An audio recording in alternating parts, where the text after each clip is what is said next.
कैलाशपति भगवान भोलेनाथ की जय। हे महेश्वर, आज कैलाश पर आकर ऐसा लग रहा है जैसे यहाँ का कण कण आनंद का प्रपात बन गया हूं।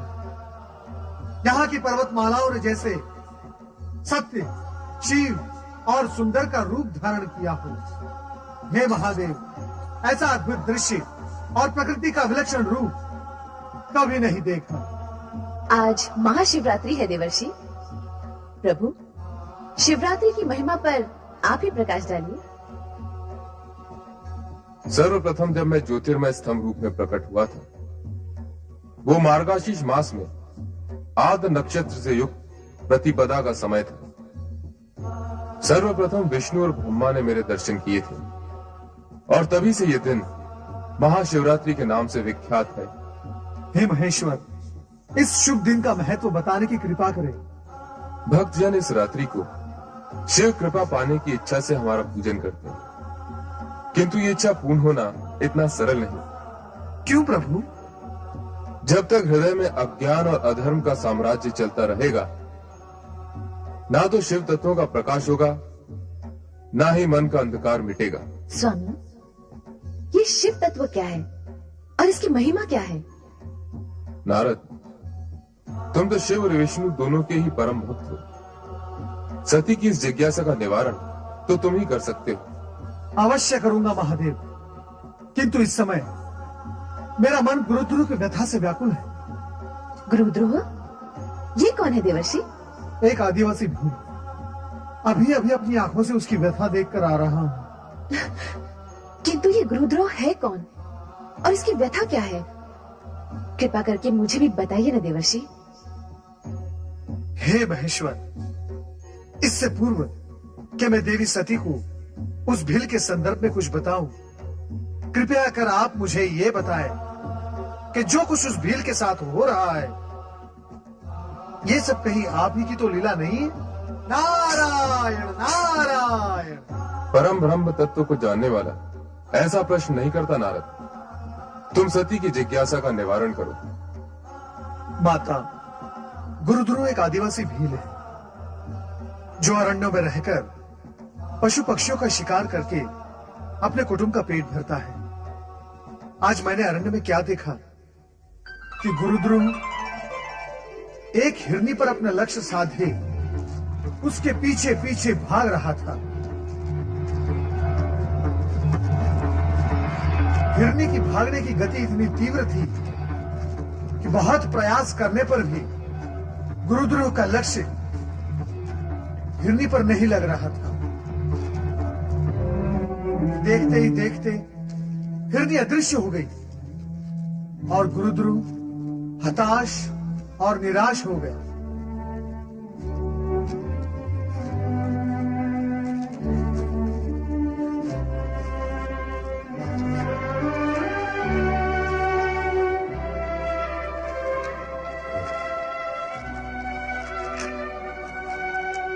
न जाने हिरनी किस दिशा में चली गई है।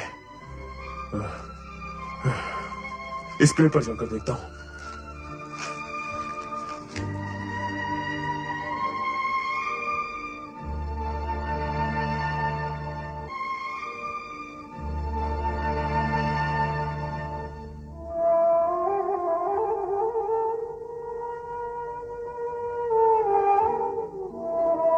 गुरुद्रोह जिस वृक्ष पर चढ़ा था, वो वृक्ष बिल्व वृक्ष था, जिसके नीचे एक प्राकृतिक शिवलिंग बना हुआ था।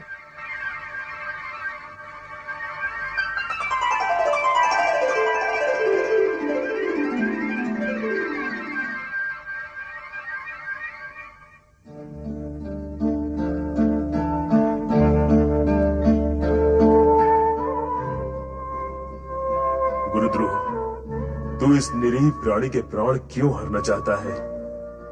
इसने तेरा आखिर क्या अनिष्ट किया है जो तू इसके प्राणों के पीछे पड़ा हुआ है?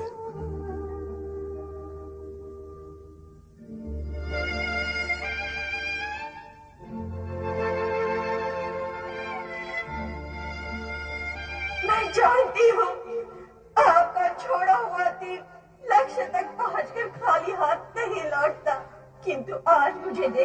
पश्चात भी आपने दिल नहीं छोड़ा। आप किसी दुविधा में हैं और मेरी मृत्यु की घड़ी टल चुकी है। मैं आपकी आभारी हूँ। मेरे पति और बच्चे आपके सदा ऋणी रहेंगे, आपके सदा ऋणी रहेंगे। नहीं नहीं, मेरे मन में कोई दुविधा नहीं है। मुझे तुम्हारा वध करना ही है। मैं आपसे विनती करती हूँ, मुझे छोड़ दीजिए। मेरे बच्चों को अनाथ मत करिए। तुम्हारे बच्चों की चिंता करके यदि तुम्हें छोड़ दिया तो मेरे बच्चे भूख से तड़प तड़प कर मर जाएंगे। नहीं, ये मैं नहीं होने दूंगी। मेरे पति और बच्चे मेरी प्रतीक्षा कर रहे होंगे। बस मुझे इतना समय दे दीजिए कि उनसे एक बार मिलो और कह भी आऊं कि यही हमारा अंतिम मिलन है। भगवान के लिए मेरी ये विनती स्वीकार कर लीजिए। और तुमने छल किया तो? तुम न लौटी तो? मैं एक माँ हूँ, बच्चों की भूख का अर्थ समझती हूँ।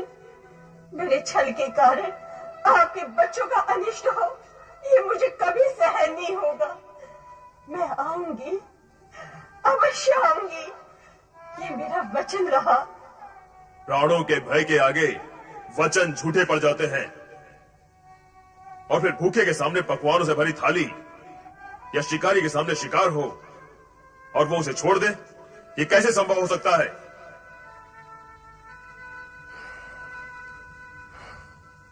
समझ में नहीं आता कि मैं क्या करूं। तुम रो रही हो? नहीं, मुझे तुम पर दया आ रही है। दया? और मुझ पर? हाँ, क्योंकि मैं तुम्हें तुम्हारे धर्म से विमुख कर रही हूँ। यदि घोड़ा घास पर दया करेगा तो खाएगा क्या? तुम शिकारी हो, यदि सामने आया शिकार छोड़ दोगे तो तुम्हारे परिवार का पेट कैसे भरेगा? तुम तुरंत चली जाओ यहां से, अन्यथा स्वभाववश हाथ में पकड़ा ये बाण चल जाएगा और तुम्हारे प्राण पखेरु उड़ जाएंगे। उस दशा में तुम्हारे परिवार वाले, तुम चली जाओ यहां से, जाओ।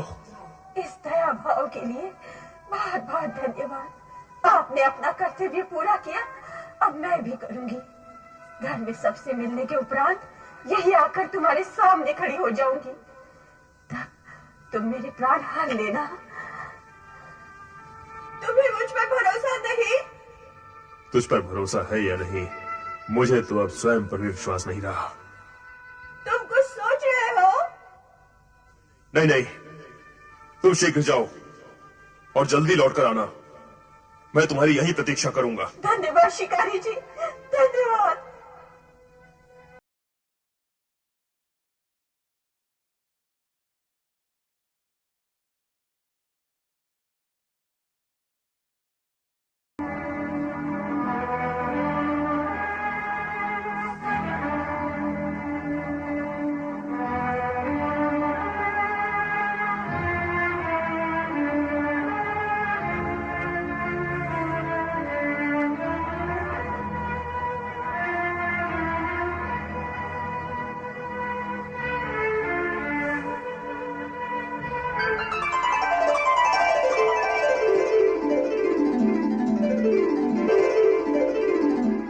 कुछ समझ में नहीं आ रहा मैं क्या करूं। ये मेरे मन को क्या हो रहा है? दया, ममता, करुणा, मैंने तो इन भावों को पहले कभी नहीं जाना, कभी नहीं समझा। मुझे अपने आप को संभालना होगा। शिकार करना मेरा कर्म है, मेरा धर्म है, मैं उसे नहीं छोड़ सकता।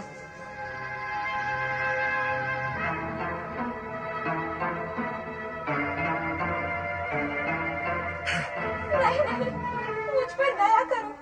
मैं तो यहाँ अपनी बहन को ढूंढने आई थी, वो घर नहीं पहुँची। उसका परिवार उसके लिए बहुत चिंतित है। चिंता मत करो, अब तक तो वो घर पहुंच गई होगी और कुछ ही देर में पुनः यहाँ आती होगी। तब मैं उसका शिकार करूंगा, किंतु उससे पहले। नहीं नहीं, मुझे छोड़ दो। अच्छा, इतनी ही देर के लिए छोड़ दो कि मैं घर जाकर देख आऊं मेरी बहन पहुंच गई अथवा नहीं। मैं वचन देती हूँ, कुछ ही देर में मैं स्वयं तुम्हारा बाण खाकर प्राण त्यागने के लिए तैयार होकर आऊंगी। कृपया मुझ पर विश्वास करो। चलो ठीक है, मैं तुम्हारी भी प्रतीक्षा में ही बैठा रहूंगा।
आती ही होगी। भूख लगी है। भूख तो मुझे भी लग रही है। बड़ी भूख लगी है। माँ माँ माँ माँ माँ, पिताजी नहीं आए। पिताजी कहाँ है घर? बेटा, पूरा वन छान मारा, उनका पता कहीं नहीं लगा। मुझे तो शंका है कि कहीं तुम्हारे पिताजी किसी शेर, चीते या भालू का शिकार न बन चुके हो। नहीं नहीं, ऐसा नहीं।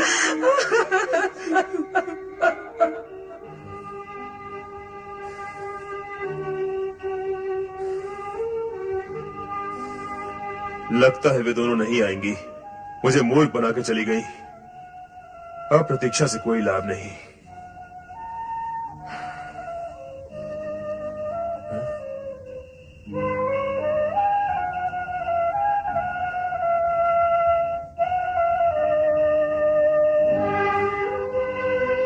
नहीं, मुझे मत मारो।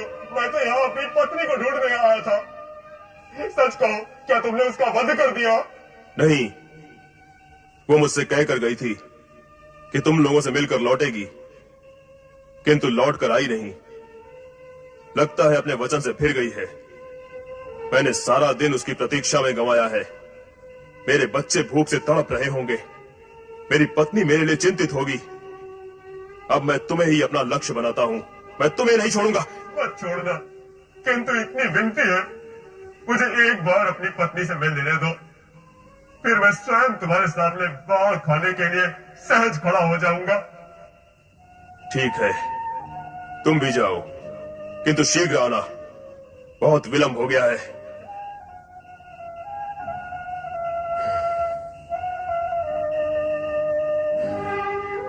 अब और प्रतीक्षा नहीं की जाती मुझसे। न जाने क्यों मुझे ऐसा लग रहा है वो दोनों हिरनियां और ये हिरन तीनों ही सच बोल रहे थे। तीनों ही अपने वचन के पक्के हैं। वे आएंगे और अवश्य आएंगे। मानो वो तीनों ही वचन के पक्के हैं, किंतु तेरा मन, क्या तेरा मन भी उतना ही पक्का है कि तू उन तीनों पर अपने बाण चला सके? क्यों नहीं? क्या आज मैं बाण पहली बार चलाऊंगा? आज तक मैंने कितने ही बाण चलाए और कितने ही पशु पक्षियों को तड़प तड़प कर प्राण त्यागते हुए देखा। शिकार करना मेरा कर्म है और उससे परिवार को पालना भी मेरा धर्म है। सत्य है, किंतु आज न जाने क्यों मेरे अंदर दया और करुणा के स्रोत फूट पड़े हैं। वाह, अगर दया और करुणा के स्रोत इस तरह फूटते रहे, फिर तो तुम अपने परिवार का भरण पोषण कर चुके। मेरी समझ में नहीं आ रहा है आज मैं किस विचित्र से धर्म संकट में फंस गया हूं। प्रत्यंचा खींचते हुए मेरे हाथ क्यों कांप रहे हैं? क्यों ऐसा क्यों हो रहा है?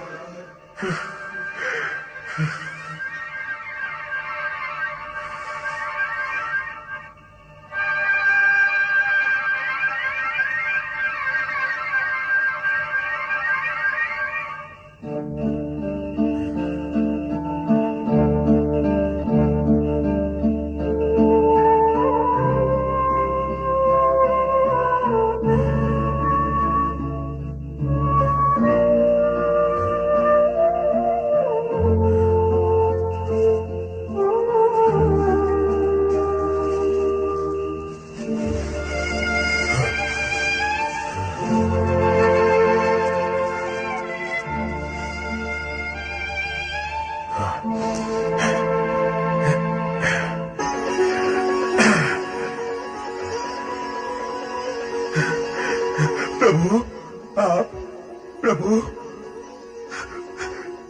प्रभु,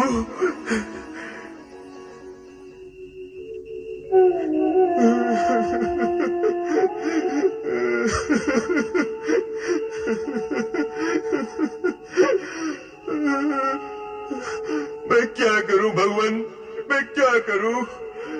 निर्दोष जीवों की हत्या करना मुझे अच्छा नहीं लगता, परंतु अपने परिवार का भरण पोषण करने के लिए मुझे ये पाप भी करना पड़ता है।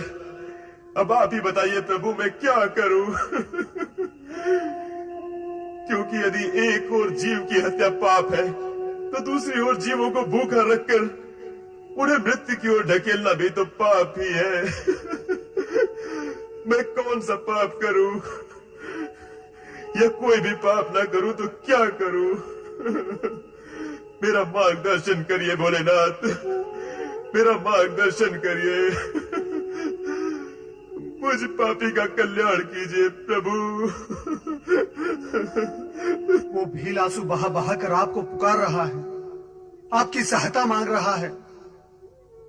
उसकी व्यथा का अंत कीजिए महादेव, उसका मार्गदर्शन कीजिए। देवी सती, तुम्हारा इस विषय में क्या विचार है? अपने कर्म को विसार कर, अपने परिवारजनों को कष्ट में डालकर क्या वो भील ठीक कर रहा है? वो स्वयं कुछ नहीं कर रहा है स्वामी। उसके स्पर्श से अनजाने में जो बेलपत्र आपके लिंग पर गिरे हैं, इसी कारण उसका हृदय परिवर्तित हो गया है। वो क्रूर से दयालु बन गया है। वो विवश कहीं का नहीं रहा। देवर्षि उचित कह रहे हैं प्रभु, अब आप ही उसका मार्गदर्शन करें और उसे धर्म की राह पर लगाएं।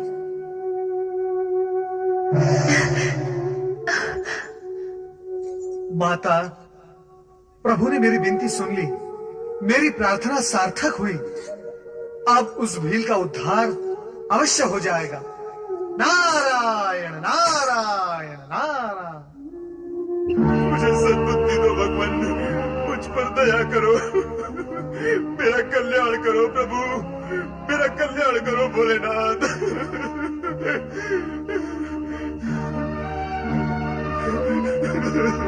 हम अपने वचन के अनुसार यहाँ आ पहुंचे हैं। अब तुम अपना बाण उठाओ और अपने कर्म का पालन करो। ऐसे क्या देख रहे हो?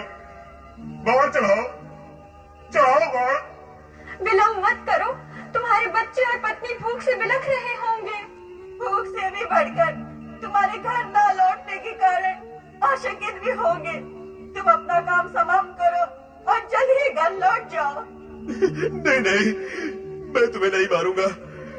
मुझे अपने परिवार का भूखा मरना स्वीकार है, किंतु तुम निर्दोषों की हत्या करना नहीं, कदापि नहीं, कदापि नहीं।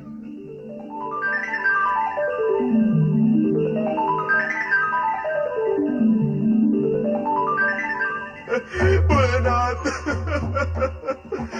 भोलेनाथ।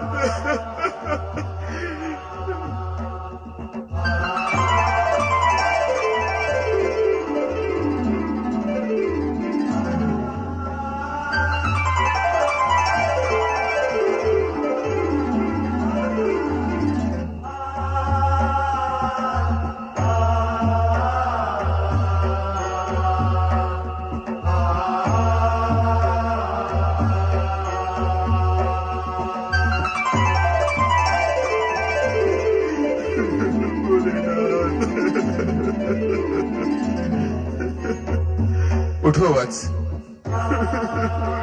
गुरुध्रुव, उठो।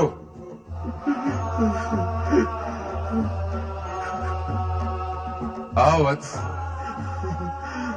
प्रभु प्रभु प्रभु प्रभु प्रभु,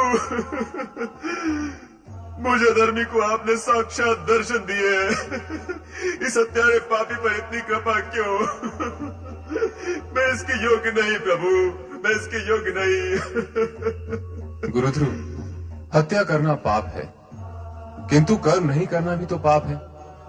और तुम्हारा तो कर्म ही ऐसा है जो तुम्हें न चाहते हुए भी पाप का भागी बना देता है। किंतु आज से तुम्हें ऐसा काम नहीं करना पड़ेगा जो तुम्हें पाप और आत्मग्लानि के बोझ तले दबाता जा रहा है। प्रभु, किंतु इतनी कृपा मुझ जैसे दीनहीन व्यक्ति पर क्यों? क्यों प्रभु? आज महाशिवरात्रि है।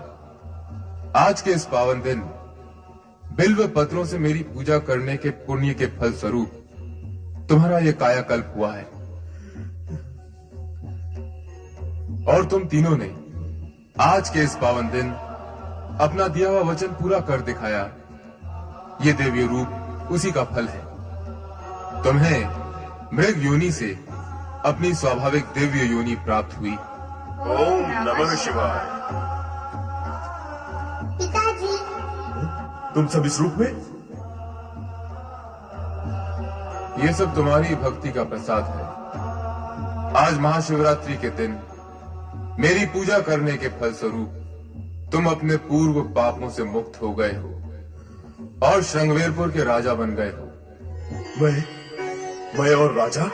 हाँ, अपने परिवार सहित वहां जाकर शिव आराधना को मन में उतारकर राज सुख का उपभोग करो।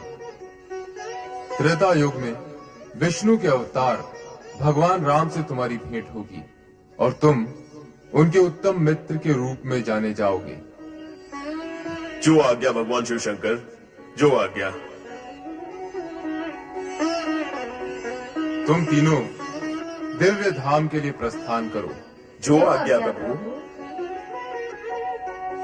गुरुध्रुव, महाशिवरात्रि के दिन तुमने शिव आराधना करके शिव भक्तों के अध्याय में अपना नाम अमर कर दिया है।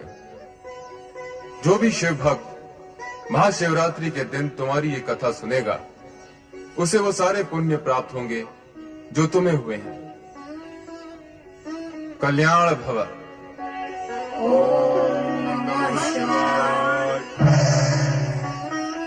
शिव कृपा से इस प्रकार गुरुद्रोह, उनकी पत्नी और दोनों बालकों ने श्रृंगवेरपुर राज्य की ओर प्रस्थान किया। ओम नमः शिवाय। श्रृंगवेरपुर नरेश महाराज गुरुद्रोह की। श्रृंगवेरपुर नरेश महाराज गुरुद्रोह की। श्रृंगवेरपुर नरेश महाराज गुरुद्रोह की। श्रृंगवेरपुर नरेश महाराज गुरुद्रोह की। महाराज, श्रृंगवेरपुर की प्रजा आप जैसे शिव भक्त को अपने राजा के रूप में पाकर अति प्रसन्न है। महामंत्री जी, ये सब भगवान शिव की कृपा का फल है। हम चाहते हैं हमारी प्रजा निरंतर भगवान शिव की आराधना करके उनकी कृपा प्राप्त करती रहे, जिससे कभी किसी को कोई कष्ट न हो। अवश्य महाराज, सारी प्रजा में ओम नमः शिवाय इस पंचाक्षरी मंत्र की गूंज उठ रही है। ओम नमः शिवाय। ओम नमः शिवाय। नारायण नारायण। महामंत्री का कथन अत्यंत सत्य है महाराज। महाशिवरात्रि की रात्रि को आपके मन में जो शिव भक्ति की ज्योति प्रकट हुई थी, उसी के प्रभाव से आपको ये शिव भक्त प्रजा और श्रृंगवेरपुर राज्य प्राप्त हुआ है। ओम नमः शिवाय। मुझे सब स्मरण है देवर्षि।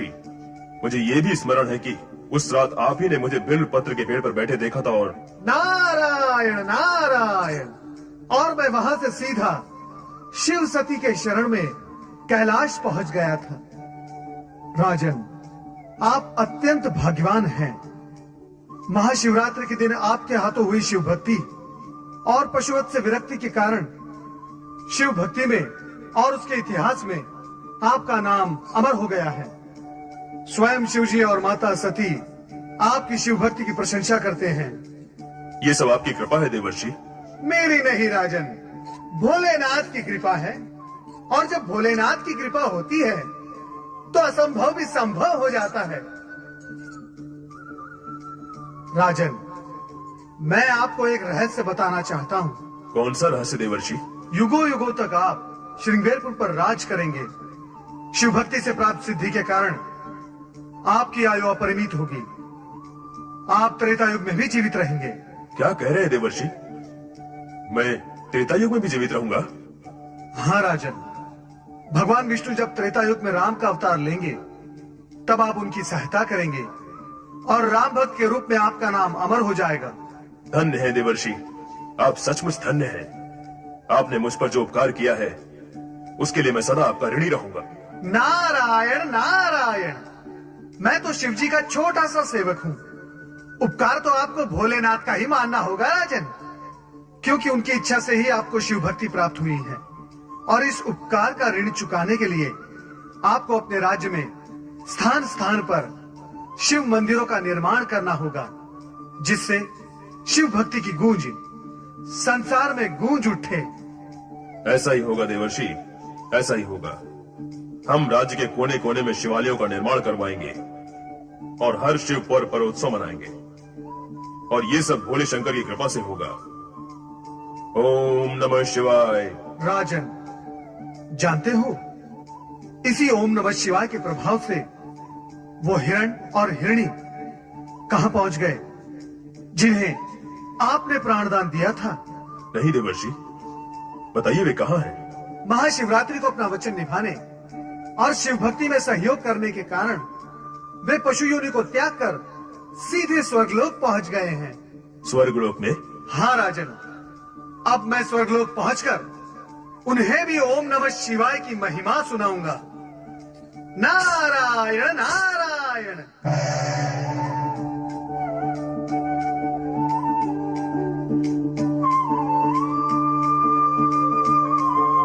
भोलेनाथ की लीला अपरंपार है। बोलो ओम नमः शिवाय, ओम नमः शिवाय, ओम नमः शिवाय। देवी शची, आपका ये संग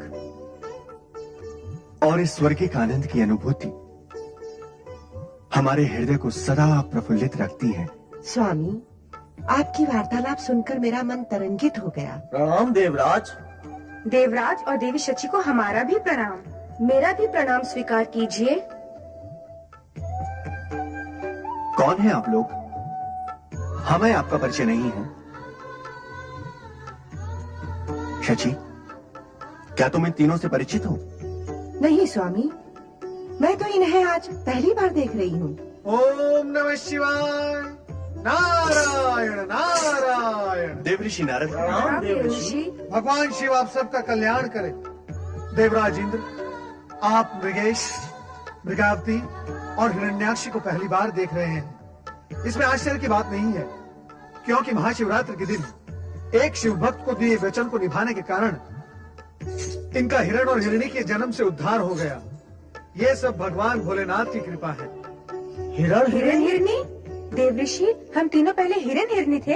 आप तीनों नारद की बात पर विश्वास कीजिए और भगवान शिव की भक्ति की ज्योति जलाए रखिए, जिसने आपका उद्धार किया है। नारायण नारायण। अवश्य देवऋषि, हम शिव आराधना की धुनी रमाएंगे। देवराज, देवी सती, मेरी आपसे प्रार्थना है कि स्वर्ग के सुख में इतना न डूबिए कि आपको भगवान भोलेनाथ का ध्यान ही न रहे। देवऋषि, हम इस बात का अवश्य ध्यान रखेंगे।